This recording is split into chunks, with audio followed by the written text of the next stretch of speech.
Shalom, selamat hari Minggu buat kita semua. Kita bersyukur bahwa kita memiliki waktu dan kesempatan untuk merenungkan firman Tuhan dan dengan leluasa dapat mempelajarinya. Pada hari Minggu ini kita akan merenungkan sebuah tema, yakni datanglah kepada Yesus. Datanglah kepada Yesus. Bapak, Ibu, dan saudara-saudara, Tuhan itu maha kuasa. Kita semua tahu Tuhan itu maha segalanya. Dia memiliki kekuasaan tertinggi dan tidak ada yang melebihi Dia. Namun demikian Tuhan sendiri dalam Yesus Kristus berkenan agar mengundang kita supaya kita datang kepada Dia dan menikmati pemberian-pemberiannya. Karena sesungguhnya sekalipun Tuhan begitu kuasa, Tuhan itu tidak memaksakan kekuasaannya untuk memberkati kita, tidak memaksakan kekuasaannya untuk membawa kita kepada keselamatan itu. Melainkan Tuhan berkenan mengundang kita supaya kita sungguh-sungguh secara pribadi dapat menerima dan mempercayakan hidup kita kepadanya. Dan sebelum kita lebih lanjut lagi berbicara tentang tema ini, datang kepada Yesus, mari kita baca firman Tuhan yang mendasari kita. Yohanes 7 ayat 37 sampai dengan yang ke-39. Saya akan bacakan bagi Bapak, Ibu, dan saudara-saudara semua. Dan pada hari terakhir, yaitu pada puncak perayaan itu, Yesus berdiri dan berseru, "Barang siapa haus, baiklah ia datang kepadaku dan minum. Barang siapa percaya kepadaku, seperti yang dikatakan oleh kitab suci, dari dalam hatinya akan mengalir aliran-aliran air hidup." Yang dimaksudkannya ialah roh yang akan diterima oleh mereka yang percaya kepadanya. Sebab roh itu belum datang, karena Yesus belum dimuliakan. Amin. Nah, pada waktu itu umat Israel, umat Tuhan pada zaman itu sedang merayakan hari raya the Festival of Tabernacle. Ya, artinya hari raya pondok daun, Bapak, Ibu, dan saudara-saudara. Hari raya itu sebenarnya untuk mengingatkan Israel bahwa mereka adalah umat yang ditebus oleh Tuhan. Dari perbudakan di Mesir, mereka dibawa keluar, dibebaskan oleh Tuhan kepada tanah Kanaan, tanah perjanjian.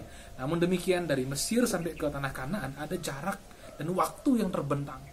Dan selama mereka mengembara di padang gurun pada waktu itu, mereka tinggal di tenda-tenda. Bahkan Tuhan pun juga bertabernakel, tinggal di tenda di tengah-tengah mereka. Itu sebabnya hari raya pondok daun mengingatkan Israel bahwa Tuhan menyelamatkan, menebus mereka, dan juga mengingatkan bahwa mereka pernah tinggal di tenda-tenda bersama dengan Tuhan dalam perjalanan mereka ke tanah Kanaan. Nah, pada waktu itu ketika umat Tuhan sedang memperingati hari raya ini, mereka bersuka cita membangun tenda-tenda, pondok-pondok dari dedaunan, pohon-pohon yang rimbun, dan pesta bersukaria, bersyukur kepada Tuhan. Pada waktu itulah, pada puncak perayaan itu, Tuhan Yesus berdiri dan berseru, "Barang siapa haus, baiklah ia datang kepadaku dan minum."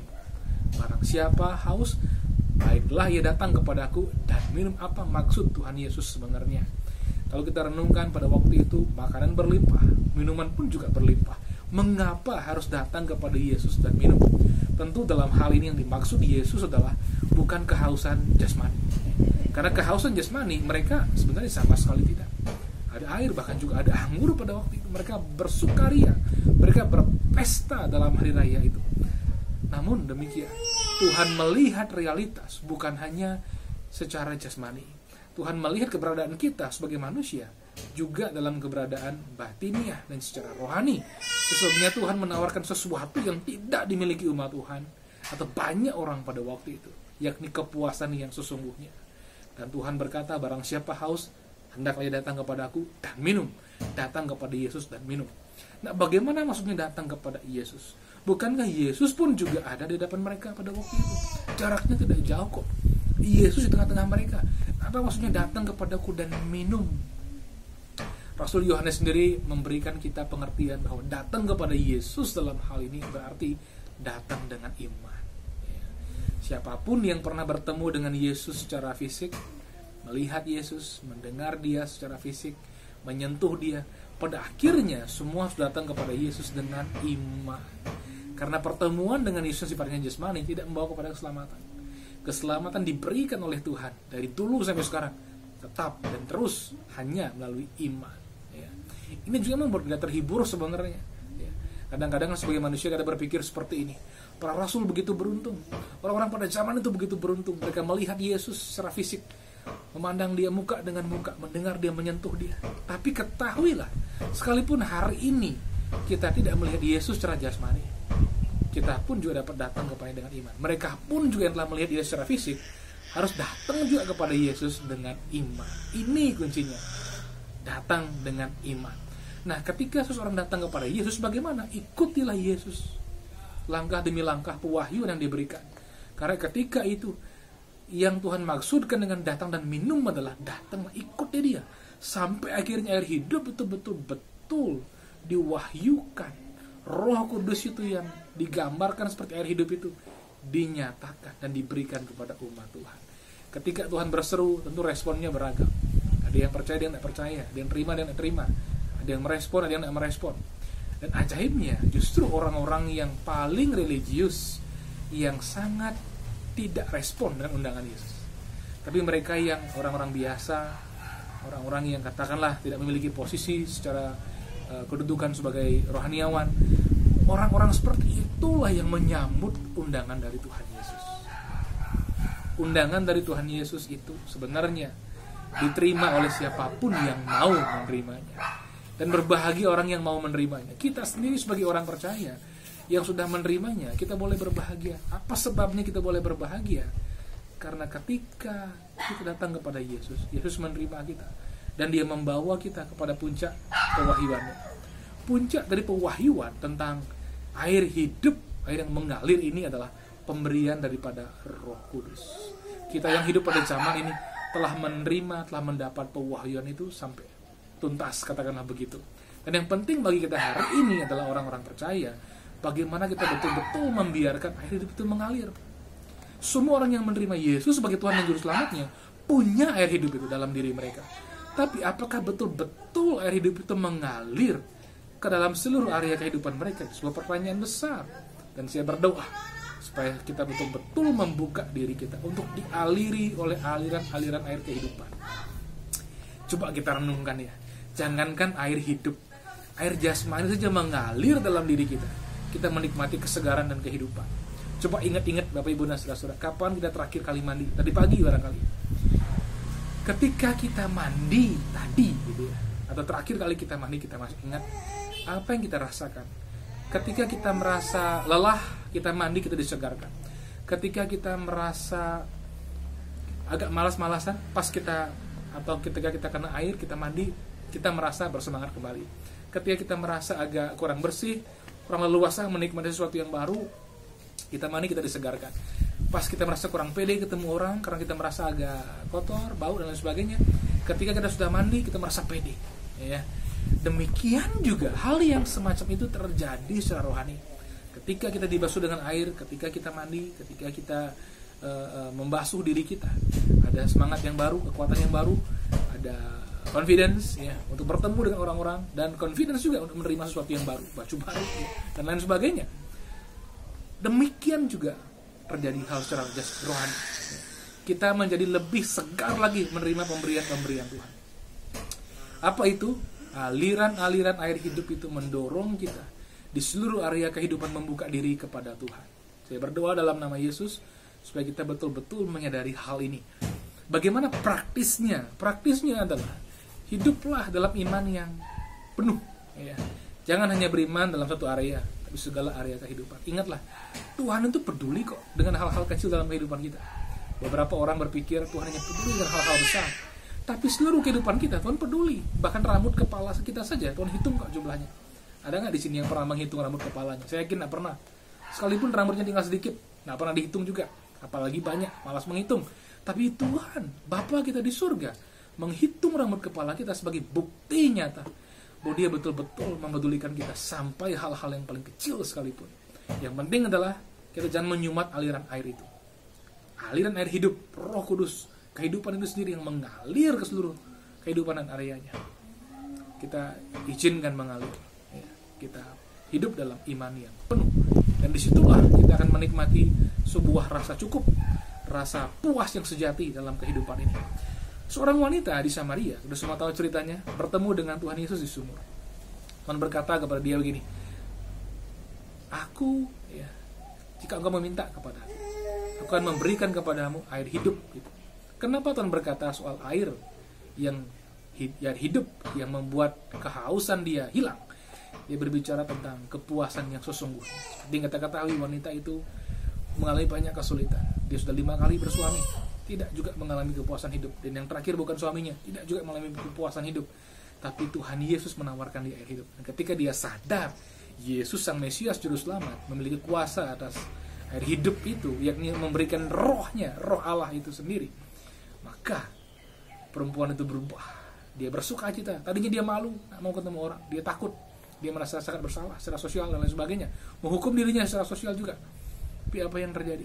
Dia berubah, rasa malu, rasa takutnya hilang, dan dia pada waktu itu langsung menjadi pemberita kabar baik. Ya.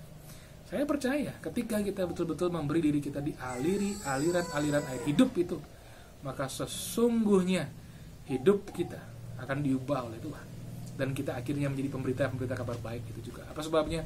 Karena ada saja cerita-cerita tentang Tuhan di hidup kita, hal-hal kecil sampai hal-hal besar menjadi kisah-kisah tentang Tuhan, karena aliran-aliran air hidup itu mengalir ke sana. Dan seperti yang kita ketahui, air itu gambaran kehidupan, dan di mana air hidup mengalir, di situ kehidupan memancar. Manusia itu perlu banyak aliran air kehidupan, Bapak Ibu dan saudara-saudara, karena hidup manusia itu kompleks. Bukannya soal jasmani, tapi juga soal rohani, soal mental, soal banyak hal. Ya. Kompleks sekali kehidupan kita. Itu sebabnya Tuhan memberikan aliran-aliran air hidup supaya mengalir dalam segala hal. Kita memiliki pengalaman bersama dengan Tuhan, pengalaman penyertaan Tuhan yang seru, penyertaan Tuhan yang memberikan kita kesegaran di kehidupan ini. Dan itu juga yang menjadi suatu hal yang membuat kehidupan kita terus sukacita dan juga segar. Ya. Saya berdoa dalam nama Tuhan Yesus supaya betul-betul kita menikmati kesegaran di semua area kehidupan kita.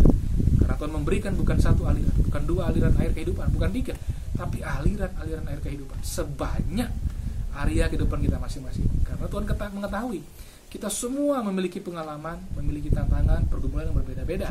Kita memiliki area kehidupan pun juga sebenarnya ada berbeda-beda juga secara detailnya. Tapi aliran air hidup itu tidak kurang untuk menyentuh semua aliran kehidupan kita. Yang penting adalah kita betul-betul membuka diri kita untuk hidup dengan penuh iman kepercayaan. Barang siapa yang percaya kepada Tuhan Yesus, jangan sampai kita percaya tapi sekaligus kurang percaya. Ingat, percaya kepada Tuhan Yesus sudah hanya berbicara tentang hal-hal yang nanti, hidup kekal di surga nanti. Tidak hanya itu, hidup kekal bersama Tuhan Yesus juga berbicara tentang hal-hal kini, di sini dan sekarang. Apa itu kehidupan saat ini yang harus disegarkan hari demi hari? Jikalau kita sadar kita perlu mandi setiap hari untuk disegarkan, disemangati, dibersihkan, demikian juga sebenarnya secara rohani kita perlu setiap hari dibasuh, dialiri oleh aliran-aliran air kehidupan, sehingga hidup kita akhirnya, Bapak Ibu dan saudara-saudara, disegarkan, dan setiap hari kita berjalan dengan confidence, dengan iman, dengan penuh semangat, gairah, sukacita, penuh iman untuk menapaki hari-hari kita. Karena seperti yang kita ketahui, Tuhan memanggil kita sebagai umat tebusannya, menjadi orang-orang yang percaya, orang-orang yang beriman. Bagaimana mungkin kita disebut sebagai orang-orang percaya, orang-orang beriman, tapi penuh dengan ketidakpercayaan? Saya bicara begini karena banyak yang seperti itu. Tapi berbahagia orang yang penuh iman, penuh kepercayaan. Dia menerima, dia membiarkan aliran-aliran air hidup itu mengalir di hidupnya. Jika itu sudah terjadi, dia sendiri berbahagia. Orang-orang di sekitarnya merasakan pancaran kebahagiaan, kesegaran, sukacitanya itu. Dan itulah sebenarnya hidup yang Tuhan karuniakan kepada kita. Hidup yang disegarkan, hidup yang dikuatkan, hidup yang senantiasa diberikan semangat baru, dan hidup yang diberkati oleh Tuhan. Di mana aliran-aliran air hidup itu mengalir betul-betul, di situ kehidupan kita berbuah, bertumbuh, berkembang, baik secara kualitas maupun juga secara kuantitas. Saya berdoa di dalam nama Tuhan Yesus supaya tak seorang pun di antara kita tinggal dalam kegersangan hidup. Ingat, Tuhan menaruh kita bukan di padang gurun. Sekalipun kadang-kala mengalami padang gurun di kehidupan, tidak akan selamanya di sana. Ingatlah, Israel dari Mesir, padang gurun, tanah Kanaan. Bahkan di padang gurun pun disertai dengan tiang awan, tiang api, dan pemeliharaannya. Dan itu pun juga belum akhir. Tuhan masih punya yang jauh lebih besar, lebih banyak, lebih indah, lebih berkualitas. Demikian juga hidup kita. Kalau kita mengalami padang gurun, jangan takut, tiang api, tiang awan tersedia. Dan tidak selamanya di sana, sekalipun tantangannya cukup besar juga. Tuhan punya rencana yang genap, rencana yang tuntas bagi hidup kita. Oleh karena itu, buka hati kita, hidup dengan penuh iman percaya. Karena Tuhan memanggil kita untuk hidup dalam aliran dan menikmati aliran-aliran air kehidupan itu, supaya hidup kita disegarkan, penuh dengan kehidupan ilahi daripadanya. Karena roh Tuhan sendiri, Roh Kudus itu tinggal dalam diri kita dan mengalirkan kehidupannya. Amin. Selamat hari Minggu, Tuhan Yesus memberkati kita.